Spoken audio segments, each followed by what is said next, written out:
দুনিয়ার সম্পদ, লোভ, লালসা এগুলো নিয়ে পড়ে থেকো না।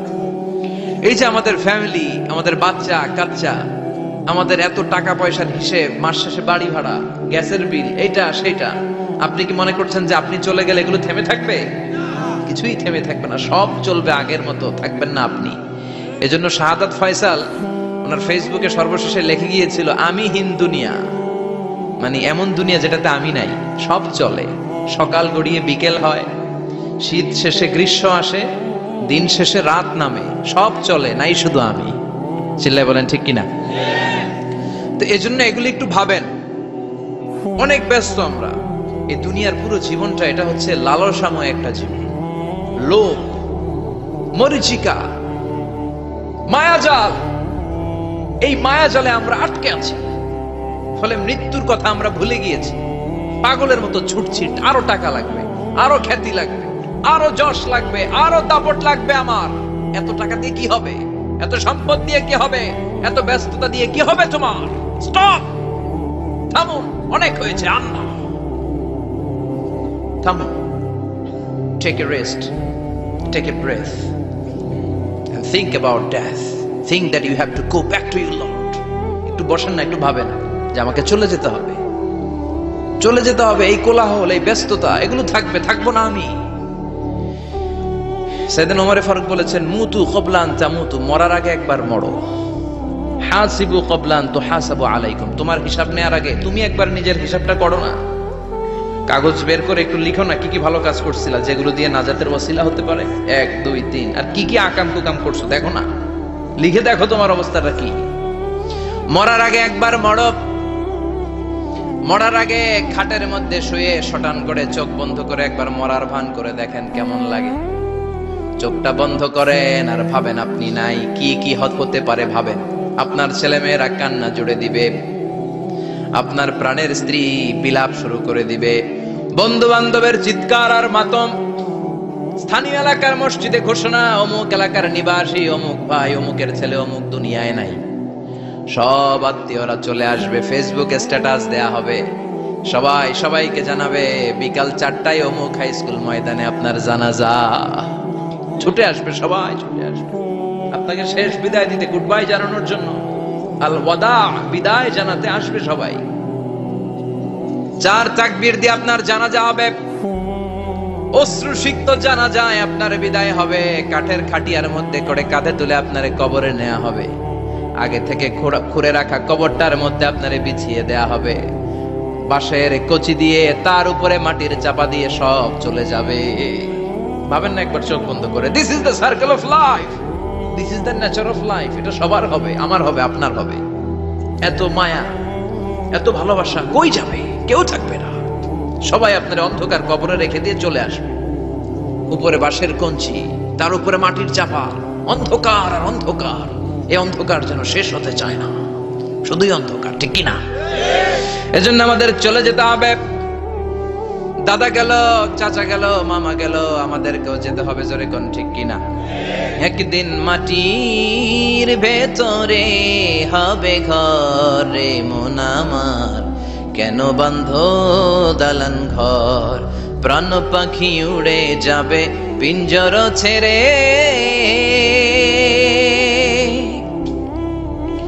ধরা ধামে সবই রবে, তুমি যাবে চলে, বন্ধু বান্ধব যত, মাতা পিতা দ্বারা সুত, সবই হবে তোমার পরে মন আমার, কেন বান্ধ দালান ঘর, একদিন মাটির ভেতরে হবে ঘর রে মন আমার, কেন বান্ধ দালান ঘর, ঠিক কিনা? সব করে থাকবে, চলে যেতে হবে আমাদেরকে। এজন্য আখিরাতের কথা যেন আমাদের স্মরণ হয়। বিশ্বনবী বলতেন, নাহাইতুকুমান জিয়ারাতিল কবুর, আমি তোমাদেরকে কবর জিয়ারত করতে আগে নিষেধ করতাম, কিন্তু এখন নিষেধাজ্ঞা প্রত্যাহার করে নিলাম। এখন সব সময় তোমরা কবরের সামনে যাবা আর জিয়ারত করবা। কবরস্থানে যান, ওদিকে যান, আপনারা একটু যাবেন, একটু গেলে আখিরাতের কথাটা স্মরণ হবে।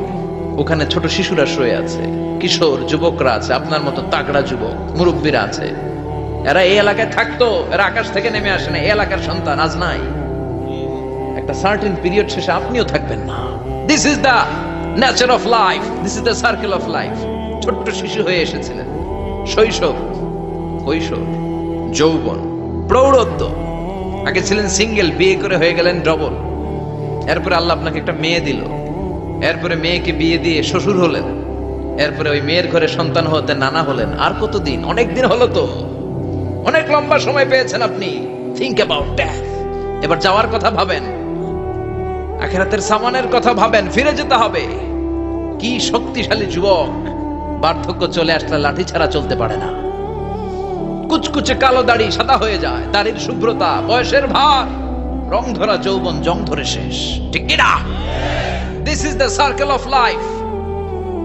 যুবক ভাইরা, এটাই জীবন, চলে যেতে হবে, কেউ থাকতে পারবে না, ঠিক কিনা? এটা রিমাইন্ডার আল্লাহ এই সূরার ভেতরে দিয়েছেন যে তোমাদেরকে ফিরে যেতে হবে, এই লোভ লালসা ছেড়ে দাও। রব্বুল আলামিন বলেন, আলহাকুমুত তাকাসুর হাত্তা যুরতুমুল মাকাবির।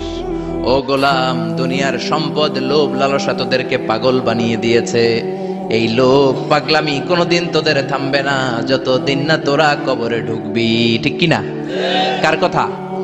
আল্লাহ বললেন, দুনিয়ার সম্পদ আর লোভ আর মোহে তোমরা গাফেল হয়ে গিয়েছো। আখিরাতের কথা বেমালুম তোমরা ভুলে গিয়েছো। কিন্তু আখিরাতে তোমাদের যেতেই হবে, কবরের বাড়িতে তোমাদের ঢুকতেই হবে, ঠিক কিনা? যেতেই হবে, আমরা ভুলে যাই।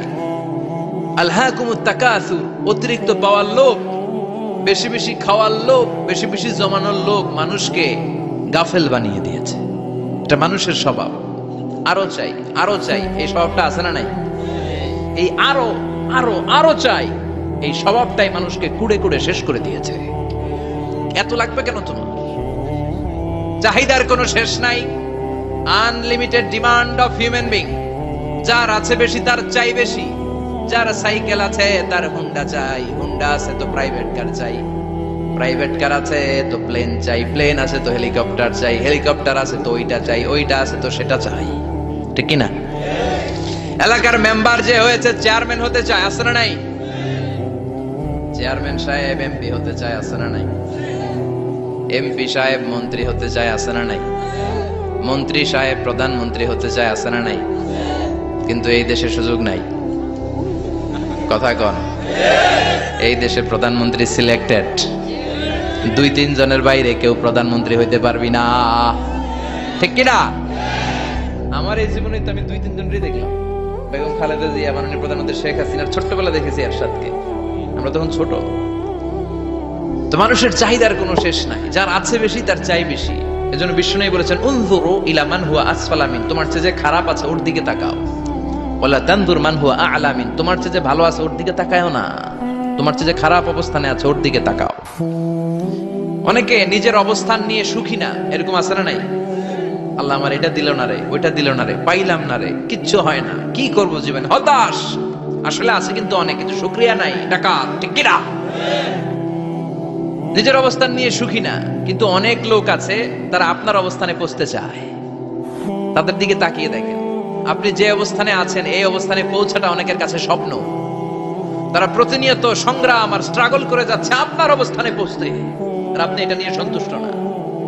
শেখ সাদির নাম শুনেছেন? বালাগাল উলা কাশাফাত দুজা, এই কবিতাটার রচয়িতা, ইরানের বিখ্যাত এক কবি। উনি একবার আর্থিক সমস্যার মধ্যে দিয়ে সময় কাটাচ্ছেন, টাকা নাই, পয়সা নাই, পায়ে দেওয়ার মতো জুতা নাই। উনি খুব দুঃখ পেলেন, হায় রে, আমি ইরানের এত বড় কবি, আমার পায়ে দেওয়ার মতো জুতা নাই। দুঃখ ভরা মন নিয়ে রাস্তায় হাঁটতে বেরোলেন। হাঁটতে হাঁটতে হঠাৎ দেখলেন একটা লোক শুয়ে শুয়ে কাঁদছে, ওই লোকটার 2টা পাই নাই, পাই নাই। উনি সেজদায় পড়ে গেলেন, আল্লাহর কাছে ক্ষমা চাইলেন, আল্লাহ অনেক দিয়েছো, শুকর আলহামদুলিল্লাহ। এজন্য যেই পরিস্থিতিতেই থাকি না কেন আমরা কি পড়বো? জোরে বলেন, কি পড়বো? এজন্য আল কানাতু মিনাল ইসলাম, অল্পে তুষ্ট থাকার নাম হলো ইসলাম।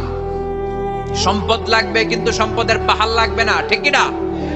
অল্প খান, অল্প পড়েন, অল্প জামান, অল্পের ভেতরে বরকত ঢুকাইয়া দিছে কে?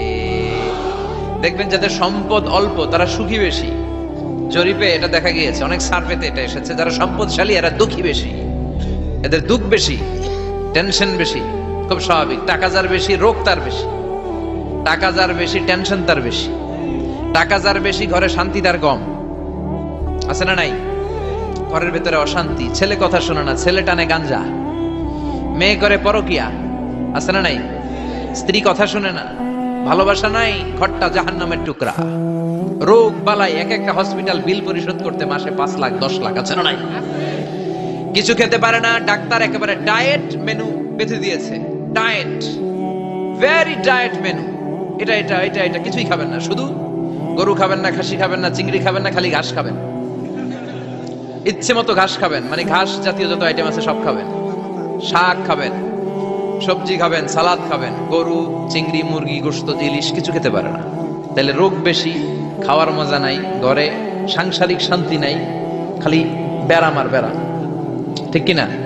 কিন্তু সম্পদের পাহাড় গড়েছে। আর অল্প যারা খায়, অল্প পড়ে, রিকশাওয়ালা, কুলিওয়ালা, অল্প বেতনের চাকরি, কিন্তু হক হালালি মেনে চলে, দেখবেন শান্তি আছে অনেক। হ্যাঁ, বাসা ভাড়া দেয়, ফ্যামিলি চালায়, বাচ্চাদের স্কুল বিল, এরপরও মাস শেষে 1-2 হাজার টাকা হাতে থেকে যায়। আর ওর প্রতি মাসে 10 কোটি টাকা ইনকাম, তারপরও ব্যাংকের ঋণ আছে না নাই? সুখ কারে বলে? কিভাবে আপনি সুখকে ডিফাইন করবেন? সুখ তো টাকায় কিনা যায় না, শান্তি টাকা দিয়ে হয় না, শান্তি দেওয়ার মালিককে। শান্তি আছে অল্প খেয়ে শুকর করার মধ্যে, শান্তি আছে আলহামদুলিল্লাহর মধ্যে। চিল্লায় বলেন ঠিক কিনা? এজন্য অল্প খাবো, অল্প পড়বো, অল্প জামাবো, অল্পের ভেতরে বরকত দিয়েছে কে?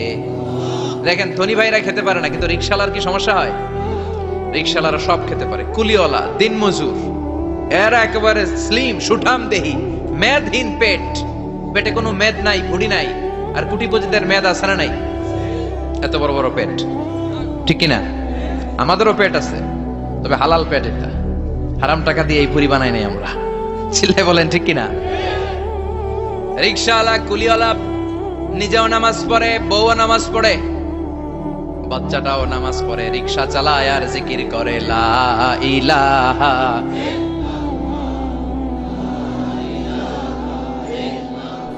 লা ইলাহা ইল্লাল্লাহু মুহাম্মাদুর রাসূলুল্লাহ সাল্লাল্লাহু।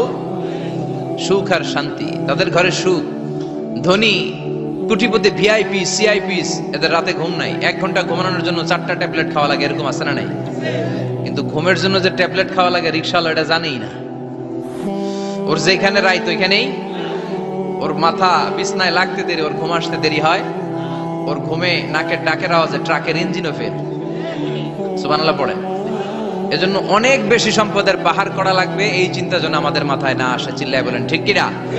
এজন্য রব্বুল আলামিন বলেন আল্লাকুমুত তাকাসুরু হাত্তা যুরতুমুল মাকাবির। বেশি বেশি সম্পদ উপার্জনের আকাঙ্ক্ষা তোমাদেরকে আখিরাত থেকে গাফেল বানিয়েছে।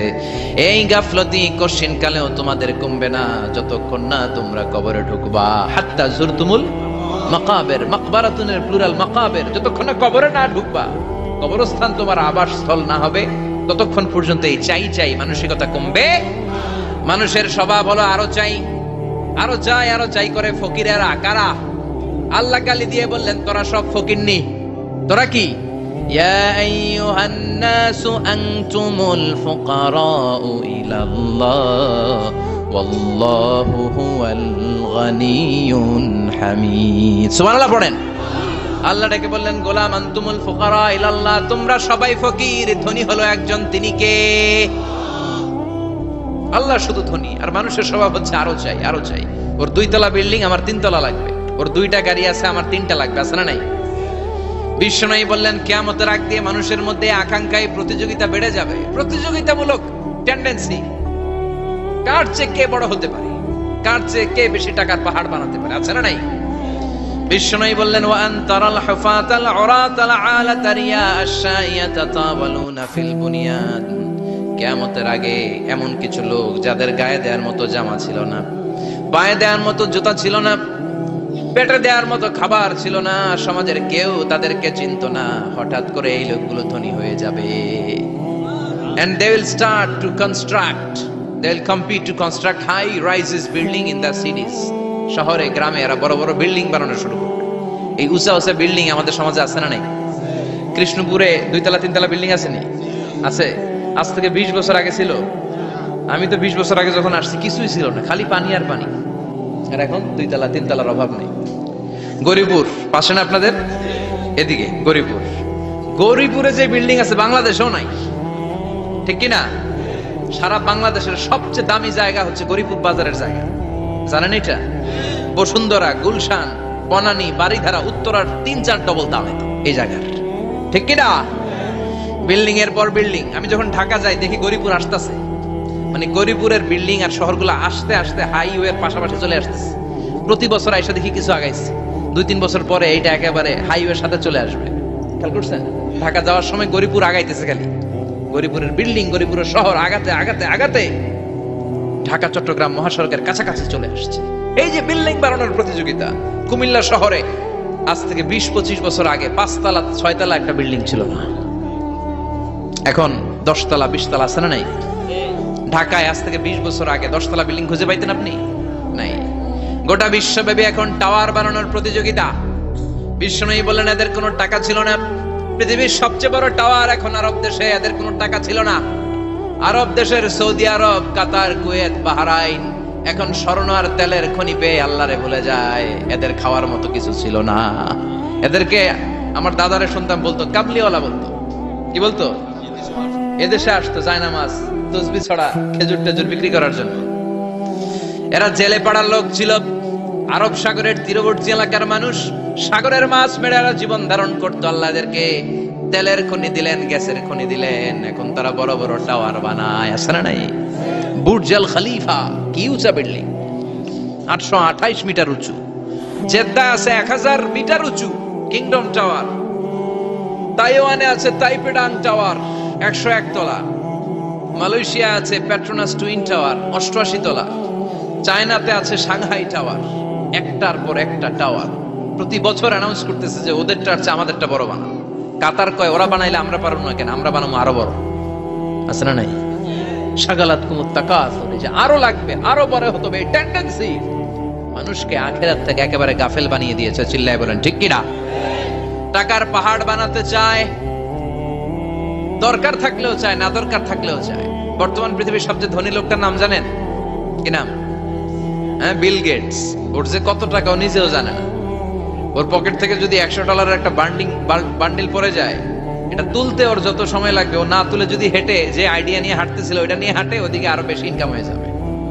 এত টাকা তার, এটা তোলার সময় তো তার নাই। ওয়ারেন বাফেট নাম শুনছেন? হাজার হাজার কোটি ডলারের মালিক। প্রিন্স ওয়ালিদ বিন তালা, সৌদি ধনকুবের নাম শুনেছেন? ওর একটা বিমান আছে, প্রাইভেট জেট প্লেন। এই বিমানটার 70% মেড অফ গোল্ড। বিমানের 70% স্বর্ণ দিয়ে বানানো। গত কয়েক বছর আগে আমি ব্রুনাই গিয়েছিলাম। ব্রুনাইয়ের সুলতানের নাম হাসান আল বালখিয়া। উনি একটা প্যালেস আরবিতে বলে কাসার, মানে হচ্ছে রাজপ্রাসাদ। পৃথিবীর সবচাইতে বড় রাজপ্রাসাদ ব্রুনাইতে বান্দার সিরি বেগাওয়ানে অবস্থিত। আমি গিয়েছি ওখানে। প্রায় 1800 থেকে 2000 কক্ষ আছে ওই প্যালেসে, রাজপ্রাসাদে। ওই রাজপ্রাসাদের টয়লেটের কমোড গুলো মেড অফ গোল্ড, স্বর্ণ দিয়ে বানানো। নাউজুবিল্লাহ পড়বেন না? এই হাসান আল বালখিয়া নিজে বিমান চালায়। ওর সংগ্রহে 500টা রোলস রয়েস লাক্সারিয়াস কার আছে। 500 রোলস রয়েস। গুগল, ইউটিউব যারা করেন সার্চ দিলে দেখবেন ওর কি পরিমাণে গাড়ি। রোলস রয়েস গাড়ি হচ্ছে one of the luxurious car in the world. Car ব্র্যান্ডের মধ্যে যত দামি কার ব্র্যান্ড আছে, এর মধ্যে রোলস রয়েস একটা, যেগুলোর দাম কমসে কম এদেশের টাকায় 8 কোটি থেকে 10 কোটি টাকা। আচ্ছা বলেন, এই গাড়িগুলো যারা হাই প্রোফাইলের ভিআইপিস, তারা ফ্যামিলির সবাইকে যদি একটা করে গাড়ি দেয়, একজনের কয়টা গাড়ি দরকার? 5টা, 10টা, 20টা। বললাম যে 20টা গাড়ি লাগবে ওনার। 500 গাড়ি দিয়ে উনি কি করবে? তার সংগ্রহে 500টা রোলস রয়েস। স্বর্ণেরও গাড়ি আছে, তার স্বর্ণের পালঙ্ক আছে, আমি দেখে এসেছি। পোরশে, ফারারে, লাম্বরগিনি, এই টাইপের যে ব্র্যান্ডগুলো আছে, অভাব নাই। তার মানে আছে, যার বেশি চায় তত বেশি। চিৎকার করে বলেন ঠিক কি না? এজন্য আল্লাহ বললেন আলহাকুমুত তাকাসুরু হাত্তা যুরতুমুল মাকাবির। দুনিয়ার লোভ তোমাদেরকে আখিরাত থেকে গাফেল বানিয়ে দিয়েছে। দুনিয়ার লোভ লালসার মধ্যে পড়ে আখিরাতকে বেমালুম তোমরা ভুলে গিয়েছো। এই গাফলতি কোনোদিন কমবে না যতদিন না তোমরা কবরে ঢুকো, ঠিক কি না? সম্পদ উপার্জনে ইসলাম বাধা দেয় না, কিন্তু সম্পদ হৃদয়ে স্থান দেয়া যাবে না। সম্পদ উপার্জন করতে হবে, খরচ করে ফেলতে হবে। বেশি সম্পদশালী হতে হলে আল্লাহর সন্তুষ্টির জন্য যাকাত দিতে হবে। কে দিতে হবে? দে যাকাত তোরা দে রে যাকাত, তোর দিল খুলবে পরে আগে খোলো খাত। দে যাকাত তোরা দে রে যাকাত। ঠিক কিনা? দিল পরে খুলবে, আগে হাত খোলেন। হাত খুললে দেখবেন দিলটারে খুলে দিয়েছে কে? সাইয়েদনা মুসা আলাইহিস সালামের জামানায় ওনার চাচাতো ভাই ছিল মিশরের সবচাইতে বড় ধনী, যাকাত দেয় নাই। তার কি করুণ পরিণতি হয়েছে কোরআনে আছে না নাই? এত সম্পদ ছিল, তার সম্পদগুলো সে সিন্ধুকে আটকে রাখতো। আর এই সিন্ধুকের চাবিগুলো আলগানোর জন্য, কাঁধে নেওয়ার জন্য 10 জন লোক লাগতো। সিন্ধুক কাঁধে নেওয়ার জন্য, সিন্ধুকের চাবির গোছা কাঁধে নেওয়ার জন্য কয়জন? তাহলে কি পরিমাণ সম্পদ ছিল? সাইয়েদনা মুসা বললেন, সম্পদের মালিক তুই হস নাই, আল্লাহ বানাইছে। কারণ বলে, ইন্নামা উতিতুহু আলা ইলমিন ইনদি, আল্লাহ আমারে সম্পদ দেয় নাই, আমি আমার মেধা খাটিয়ে সম্পদ বানিয়েছি। যাকাত আমি দিব না। মুসা বললেন, তাহলে আযাবে পড়বি। কারণ কয় পারলে আযাবানো। আল্লাহ বললেন, ফাখাসাফনা বিহি ওয়া বিদারহিল আরদ, ও মুসা নিরাপদ দূরত্বে চলে যাও, এখনই ভয়ঙ্কর ভূমিকম্প হবে, আযাব দেব। কারণ সহ কারণের সব সম্পদ আমি জমিনের ভেতরে ঢুকায়া দেব। আমি নিজে কারণের বাড়ি দেখে এসেছি। মিশরের রাজধানী কায়রো থেকে প্রায় 150 কিলো দূর একটা জেলা আছে, ফায়ুম জেলা। ওইখানে কারুনকে আল্লাহ তার সব সম্পত্তি সব মাটিতে দাবিয়ে দিয়েছেন। দাবাতে দাবাতে হাঁটু পর্যন্ত যখন কারুন জমিনে দেবে যায়, ভাবছে উঠে যাবে। কোমর পর্যন্ত যখন মাটির মধ্যে দেবে যায়, ভাবছে উঠতে পারবে। গলা পর্যন্ত যখন দেবে যায়, হাত তুলা কয়, আমি ঈমান আনলাম। ও মুসা, সব সম্পদ তোর আর তোর আল্লাহর লইয়া যা, খালি আমারে বাঁচা, আমারে। সব গাদ্দারদের একই পরিণতি। ফেরাউনরেও যখন আল্লাহ লোহিত সাগরে পানি খাওয়াতে খাওয়াতে পেটটা এত বড়, হাত তুলা কয়, আনা মিনাল মুসলিমিন, আমি মুসলমান, আমি ভালো মানুষ। আল্লাহর কোরআন সাক্ষী, সে বলেছে, আনা মিনাল বনি ইসরাইলরা যে আল্লাহরে মানে, আমিও তারে মানি, আমিও আল্লাহর দলের একনিষ্ঠ কর্মী। আর পানি খেতে পারি না, আল্লাহ বাঁচাও। আল্লাহ কয়, আরো খা। শেষ, ফেরাউন শেষ, নমরুদ শেষ, কারুন শেষ। পুরো সম্পদ সহ আল্লাহ কারুনকে জামিনের ভেতরে দাবিয়ে দিলেন। এজন্য সম্পদ যাদের বেশি, যাকাত দেওয়ার দরকার আছে না নাই? দারিদ্রতা বিমোচনের জন্য যাকাত দিবেন। যাকাতের শাড়ি লুঙ্গি এইভাবে না। অনেকে কিন্তু দেয় যাকাতের শাড়ি, যাকাতের লুঙ্গি, যাকাতের গামছা, এরকম ডাকাইত আছে না নাই? বাংলাদেশে এমনও হয়েছে, যাকাতের শাড়ি দিবে বলে সে পত্রিকায় নিউজ করেছে, আর ওই শাড়ি আনার জন্য শাড়ি দিবে 5000 মানুষ, এসেছে 5 লক্ষ। পদপৃষ্ঠ হয়ে 11 জন নারী এক জায়গায় মারা গিয়েছে। কিয়ামতের দিন আল্লাহ বিচারের কাঠগড়ায় এই বিজনেস ম্যাগনেটকে দাঁড়িয়ে সেদিন জিজ্ঞাসা করবে যে, কেন তুই এদেরকে কষ্ট দিয়েছিলি? চিল্লা এখন ঠিক কিনা? এদের মৃত্যুর দায়ভার এই শিল্পপতি এড়াতে পারবে না। যাকাতের শাড়ি, যাকাতের লুঙ্গি বিতরণের জন্য আল্লাহ তোমারে ধনী বানায় নাই। ধনীদের দায়িত্ব হলো গরিবের হাতে সম্পদ পৌঁছে দেয়া। ওয়া ফি আমওয়ালিহিম হাক্কুন লিসাইলি ওয়াল মাহরুম। গরিব আমার কাছ থেকে সম্পদ আর যাকাত নিয়ে সে আমার প্রতি করুণা করেছে। আমি যাকাত দেই বলে আমি কোনো দয়া দেখাই নাই। কথা বুঝতে পেরেছেন? আইডিয়াটা ক্লিয়ার করে নেন। যাকাত দেয়া আমার জন্য কি? কথা বলেন, ফরজ। আর যে যাকাত নেয় তার জন্য যাকাত খাওয়া কি ফরজ? আমি গরিব মানুষ, আমি যাকাত খাবো না, না খাইয়া থাকুম, রোজা রাখুন। কথা কন। আমার যে যাকাত নেওয়া লাগবে এমন কোনো কথা নেই, কিন্তু আমি যে ধনী, আমার দিতেই হবে, এটা ফরজ। তার মানে আমি দিয়ে আমি দয়া করি নাই, ও নিয়ে আমারে বাঁচাইয়া দয়া করে গেছে। চিৎকার করে বলো ঠিক কিনা? ইসলাম বলে রাস্তার এক পাশে 5 তলা আর এক পাশে গাছতলা, এটার নাম ইসলাম না। খেটে খাওয়া মানুষ, সুবিধা বঞ্চিত মানুষদের দ্বারে যে তুমি যাকাতের টাকা পৌঁছে দাও। যাকাতকে ফরজ করা হয়েছে দারিদ্রতা বিমোচনের জন্য। আপনি শাড়ি লুঙ্গি দিলে কি হবে?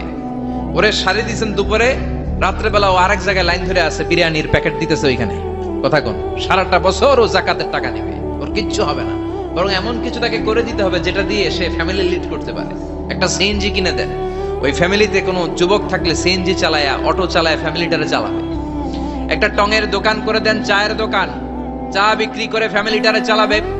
অস্ট্রেলিয়ান একটা গাই কিনে দেন, গরুর দুধ বিক্রি করে তার ফ্যামিলি চলবে। কিংবা মাছের একটা খামার করে দেন, মুরগির খামার করে দেন, ঠিক কিনা?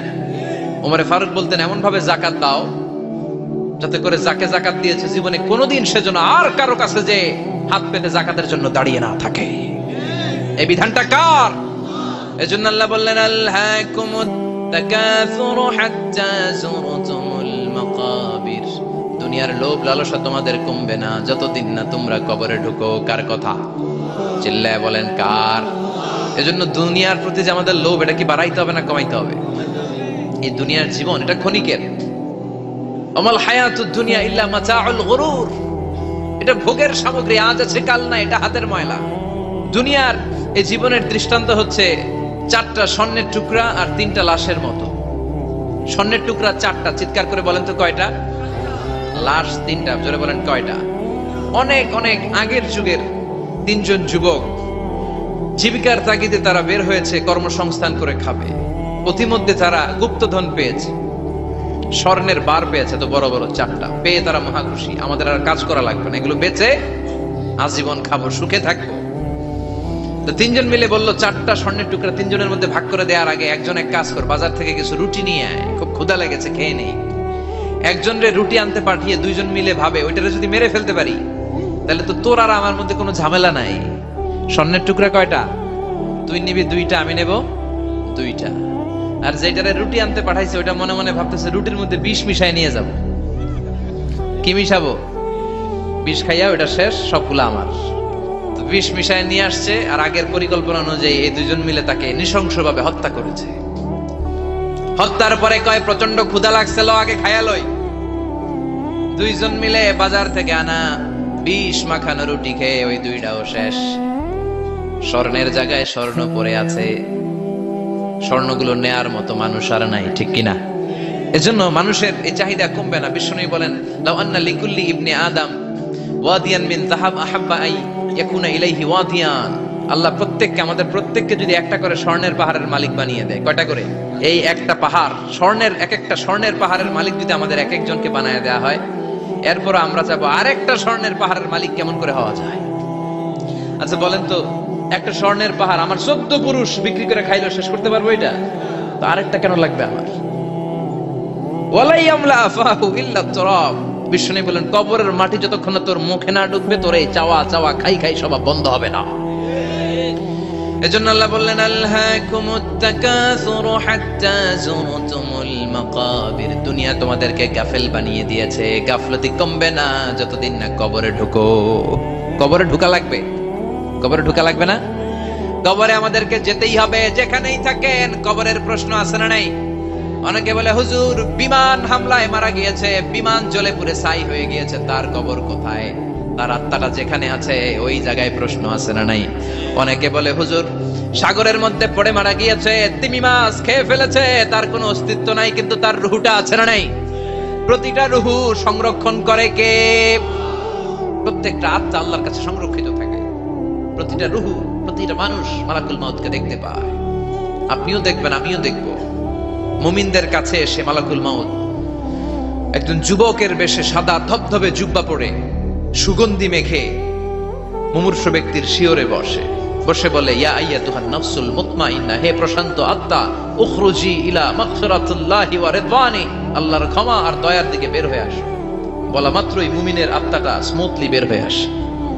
কাফান মিন আকফানিল জান্নাহ, হানুত মিন হানুতিল জান্নাহ, জান্নাত থেকে আনা সুগন্ধি কাফনের মধ্যে পেঁচিয়ে তিনি রূহটাকে নিয়ে ইল্লিনে চলে যায়। সরাসরি দেখে মালাকুল মাউতকে। আর যারা ইসলাম বিরোধী, কোরআন বিরোধী, তাদের সামনে এসে মালাকুল মাউত ত্রাস সৃষ্টি করে। আগে ধমক। হাইওয়েতে মাঝে মাঝে ডাকাতি হয় না? বাসগুলোর মধ্যে যখন ডাকাতি হয়, বাসে থাকে 50 জন, ডাকাত ঢুকে 5 জন, এই 5 জনের ভয়ে সবগুলো পেশাব করে দেয়। কারণ ত্রাস সৃষ্টি করে। এসেই চাইনিজ কুড়াল দিয়ে আগে কুবায় দেয় 4-5 জনের। রক্ত দেখে কি দেওয়ার সব আগে রেডি করে রাখে। মালাকুল মাউত এসে কাফের নাস্তিক মুশরিকদের সামনে সেরকম একটা ত্রাস সৃষ্টি করে, ভয়ে লোকটা কাঁপতে থাকে। ওর কাছে ভদ্র ভাষায় কথা বলে না, সুন্দর জামা পরে আসে না, কালো কুচকুচে চেহারা, ভয়ঙ্কর একটা রূপ নিয়ে, আকৃতি নিয়ে ইসলাম বিরোধীদের মাথার সামনে আসে, দুর্গন্ধযুক্ত চেহারার দেহ নিয়ে ধমক দিয়ে বলে ও পাপাত্তা, ইয়া আইয়াতুহান নাফসুল খাবিসা উখরুজি ইলা গাদাবিল্লাহ, এ পাপাত্তা, আল্লাহর রাগ, ক্রোধ আর গজবের দিকে বের হয়ে আয়।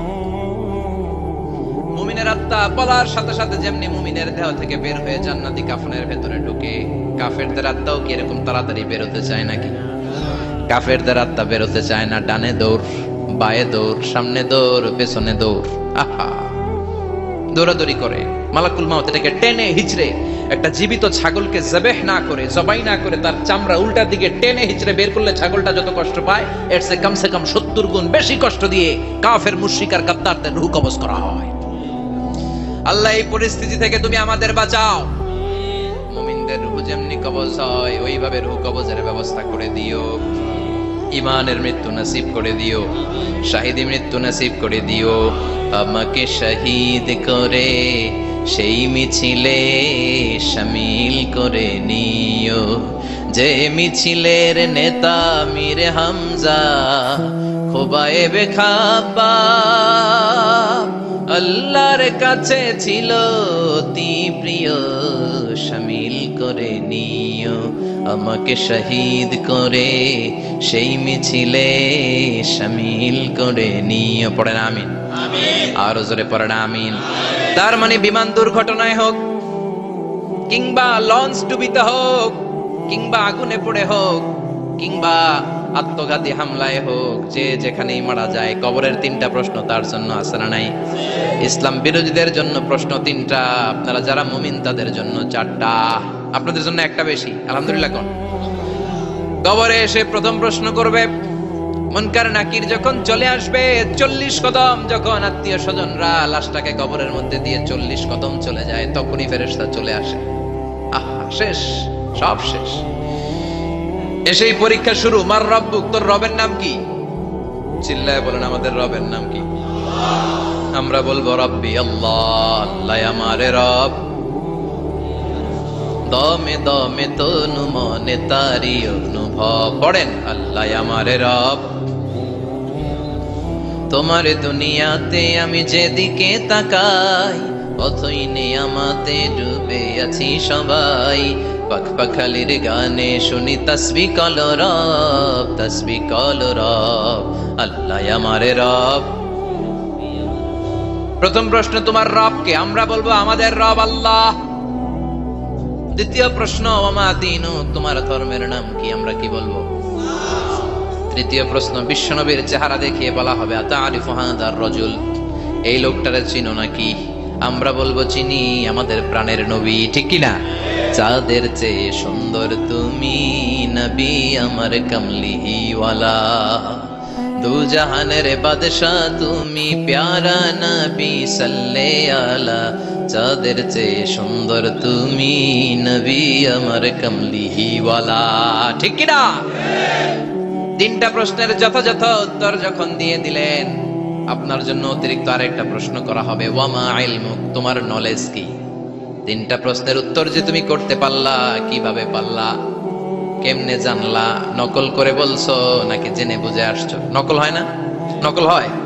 কৃষ্ণপুরে নকল নাই না? এখন মনে হয় এগুলো একটু কমছে। একটা সময় ছিল অনেক নকল হইতো। পাঞ্জাবের ভিতরে নকল, পকেটে নকল, টুপির ভিতরে নকল, মৌজার ভিতরেও নকল। এমনকি মেয়েরাও নকল করে পরীক্ষার হলে আসে না নাই? স্কেলের মধ্যে লিখে নিয়ে যায়, হাতের মধ্যে লিখে নিয়ে যায়, ওড়নায় লিখে নিয়ে যায়, কাপড়ে লিখে নিয়ে যায়, আসে না নাই? ফেরেশতারা বলবে নকল করছো নাকি? কেমনে জানলা? 3টা প্রশ্নের উত্তর তুমি কেমনে বললা? আল্লাহ তোমার রব, ইসলাম তোমার ধর্ম, এই লোকটা বিশ্বনবী, কেমনে চিনলা? আপনাকে তখন বলতে হবে আমি কোরআন থেকে শিখেছি, আমি হাদিস থেকে শিখেছি, আমি ইসলাম জেনে বুঝে মেনেছি, আমি আন্দাজে কোথাও ঘুরি নাই। চিল্লা এখন ঠিক কিনা? আপনাকে বলতে হবে, এজন্য শিখতে হবে, প্রতিনিয়ত ইসলাম সম্পর্কে জানতে হবে, আখের গোছাতে হবে, জীবনটাকে আলোকিত করতে হবে। চিল্লায় বলেন ঠিক কিনা? 4টা প্রশ্নই যখন হয়ে গেল, ফেরেশতারা বলবে আহলান ওয়া সাহলান ওয়া মারহাবান বিক, খোশামদেদ, কংগ্রাচুলেশন, খোশামদেদ, কংগ্রাচুলেশন, সব প্রশ্নের উত্তর তুমি পেরেছো। ফায়ুফসাহু লাহু কবরুহু 70 যিরান, আপনার কবরটারে 70 হাত লম্বা করে দেয়া হবে। ওয়ায়ুফতাহু লাহু বাবুন ইলাল জান্নাহ, আপনার কবর থেকে জান্নাতের দিকে দরজা খুলে দেয়া হবে। ওয়ায়ুলবাসু মিন লিবাসি আহলিল জান্নাহ, জান্নাতের 2টা রেশমি কাপড়ের পোশাক এনে আপনারে পরিয়ে দেয়া হবে। আর বলা হবে নাম কানাউমিল আরুস, ঘুমাও, sleep, you should get some sleep now, তোমাকে লম্বা সময় পাড়ি দিতে হবে, ঘুমাও। কানাউমিল আরুস, যেমনি বর বাসর রাতে আরামসে ঘুম দেয়, বাসর রাতে যেমনি বর কনেকে নিয়ে মধুর ঘুম দেয়, তুমিও ঘুমাও, কেউ তোমার ঘুম ভাঙবে না। মালাক ইসরাফিলের কিয়ামতের জন্য ইসরাফিলের সিংহায় যে ফুৎকার আছে, ওই ফুৎকার ছাড়া কোনো কিছুই তোমার ঘুম ভাঙাতে পারবে না। আলহামদুলিল্লাহ পড়েন। আল্লাহ আমরাও যেন 4টা প্রশ্নের উত্তর দিয়ে লম্বা একটা ঘুম দিতে পারি, পড়েন আমিন। ওয়া আম্মাল কাফির ওয়া আহলুশ শিমাল, আর ইসলাম বিরোধী যারা, তাদের সামনে আসবে মালাকান আসওয়াদান আজরাকান, কৃষ্ণ বর্ণের দেহ, নীলাভ বর্ণের দুটো চোখ, গায়ের রং কালো, চোখের রং নীল। দেখতে কেমন লাগে? আলিফ লাইলার ভূতের মতো। কথা কন। গায়ের রং কালো, চোখের রং নীল।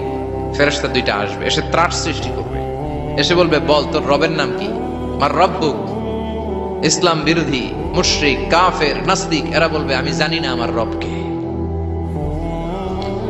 আমি জানি না, আমি তো আজীবন শুধু চেয়ার করেছি, মদ খেয়েছি, আমি ধর্ষণে সেঞ্চুরি করেছি দুনিয়ার বুকে, আমি টেন্ডারবাজি করেছি, চাঁদাবাজি করেছি, আমি মাস্তানি করেছি, আমার দাপটে এলাকার ইসলাম প্রিয়রা বাসায় ঘুমাতে পারে না। আমি ছিলাম টেন্ডারবাজ, আমি ছিলাম গডফাদার, সন্ত্রাসীদের লিডার, আমি ছিলাম ডন 1 2 3 সব, আমি ছিলাম ডনের ডন, আমি ছিলাম মাস্তান রংবাজ। রব টপ কি আমি তো জানি না। লাদ্রি লাদ্রি আমারে জিজ্ঞেস করো না। আবার প্রশ্ন করা হবে, ওয়ামা দীনুক, তোর ধর্মের নাম কি? বলবে লা আদরি, আমার কোনো ধর্ম নাই, আমার কোনো ধর্ম নাই, আমি শুধু মৌজ মাস্তিতে ছিলাম, আমি আনন্দ ফুর্তি করেছি, ইসলাম নিয়ে আমার মাথা ব্যথা ছিল না, আজীবন ইসলামরে আমি বাস দিয়েছি। চিল্লায় বলেন ঠিক কিনা? ইসলাম বিরোধীদের সাথে ছিল আমার চলাফেরা, আমার সব সাঙ্গ পাঙ্গ ছিল গুন্ডা বদমাশ ইসলাম বিরোধী। রব কি, ইসলাম কি, এগুলো আমি জানি না। আমার এগুলো জিজ্ঞেস করো, ধর্ম কি আমি জানি না, আমি কিচ্ছু মনে করতে পারছি না। 3 নাম্বার প্রশ্ন করা হবে, আচ্ছা আরিফু হাদার রাজুল, দেখো তো এই লোকটারে চিনো কিনা? কয় না, চিনি না, তবে মনে হয় এই লোকটারে দুনিয়ার বুকে আমি গালি দিতাম, এই লোকটার বিরোধিতা করতাম, ব্লগের মধ্যে এই লোকটার ব্যাপারে কুৎসা রটনা করতাম, এই লোকটার কার্টুন বানিয়ে আমি হিংসা ছড়িয়ে দিতাম, এই লোকটার ব্যাপারে আমি এলাকার মধ্যে অপপ্রচার চালাতাম। ফেরেশতারা বলবে, তাই? এই ছিল তো ডিউটি। তারা এখনই আমাদের খেলা শুরু, এখনই শুরু। ফায়ুতরাকু বিমাতারিক মিন হাদিদ, লোহার একটা হাতুড়ি দিয়ে মাথা থেকে পা পর্যন্ত পিটানো হবে, পিটিয়ে ওর গোশতর হাড্ডিগুলোকে থেতলে ফেলা হবে। ওয়ায়ুকালু লিল আরদি ইলতাইমি, কবরের 2 পাশের মাটিরে বলা হবে, এবারে 2 দিক থেকে তোরা চাপ দে। চাপ দেয়া হবে, ধাক্কাধাক্কি করেও সে সুবিধা করতে পারবে না। মাটি আস্তে আস্তে আস্তে আস্তে দেহের 2 দিকে লেগে এমন জোরে 2টা চাপ দিবে, ফাতাখতালিফা আতলাউহু, তার ডান পাশের পাজরের হাড্ডি বাম দিকে ঢুকে যাবে, বাম দিকের হাড্ডি ডানে চলে যাবে। বিশ্বনবী বললেন, এই হাতুড়ি দিয়ে পিটানোর শাস্তি, কবরের চাপ দেওয়ার শাস্তি চলতেই থাকবে হাত্তাল কিয়ামা, কিয়ামত পর্যন্ত। আল্লাহ কবরের শাস্তি থেকে আমাদের বাঁচাও। আমরা এই আযাব পেতে চাই না, আমরা যেন ঠিকভাবে কবরের 4টা প্রশ্নের উত্তর করে দিয়ে লম্বা ঘুম দিতে পারি। আল্লাহ তুমি তৌফিক দাও। এজন্য আল্লাহ বললেন, গোলাম দুনিয়া নিয়ে পাগল হয়ে থেকো না, এই দুনিয়ার জীবন আসল জীবন নয়, আসল জীবন হলো কবরের জীবন। জোরে বলেন ঠিক কিনা? এই জন্য মাঝে মাঝে কবরে যাবেন, কবরস্থানে দাঁড়িয়ে চিন্তা করবেন, এই জায়গায় আমারও আসতে হবে। দিন যাবে, রাত আসবে, বৃষ্টি হবে, শীত আসবে, কেউ আমার দেখতে আসবে না, একা থাকতে হবে, একা, বড় একা, অন্ধকার, বড়ই অন্ধকার। ওই কবরের জীবনের সামান গোছানোর দরকার আছে না নাই? ওই কবরে সুখে শান্তিতে থাকতে চাইলে নামাজ পড়ার দরকার আছে না নাই? কোরআন পড়ার দরকার আছে না নাই? ছেলে মেয়েগুলোরে মানুষের মতো মানুষ করার দরকার আছে না নাই? আজকে যিনি উপস্থাপক চমৎকার কথা বললো, আমরা যেন মাদককে না বলি, আমরা যেন ফেন্সিডিলকে না বলি, আমরা যেন ইসলামের পক্ষে থাকি, আমরা ইসলামের কোন বিপক্ষে শক্তির সাথে যেন হাত না মিলাই, সব সময় যেন আমরা কোরআনের পক্ষে থাকি, ইসলামের পক্ষে থাকি। 5 ওয়াক্ত সালাতগুলো যেন জামাতের সাথে আদায় করি, আব্বা আম্মার যেন খেদমত করি, আর বিনয়ী মানুষ যেন হতে পারে। ঠিক কিনা? আল্লাহ আমাদের সবাইকে কথাগুলো বুঝে আর আমল করার তৌফিক দান করো।